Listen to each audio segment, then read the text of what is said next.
This is a light therapy lamp, and it is the moon. And it looks really good. It looks like a full moon. It's really cool. So for one, it's got the moon on the top, which we'll come back to. It's got a nice solid base, so it sits great, and also has some silicone padding so it won't like slide around too much. You plug this thing in on the back, and you can also even charge devices. So there's USB-C right there.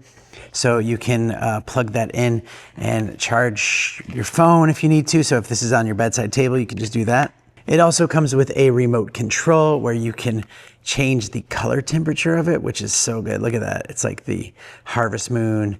You have the white one and like maybe a neutral color as well.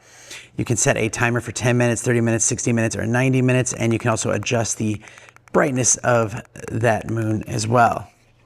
There's even a little button on the, like a little touch button on the front.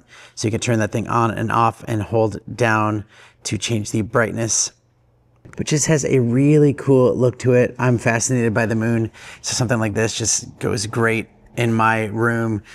Just a nice way to just fall asleep with that moonlight, and then having it just, you know, dim out after 10 minutes or so, or, you know, I could turn down the brightness. Really nicely made and really good base. So highly recommend it. And thanks for watching.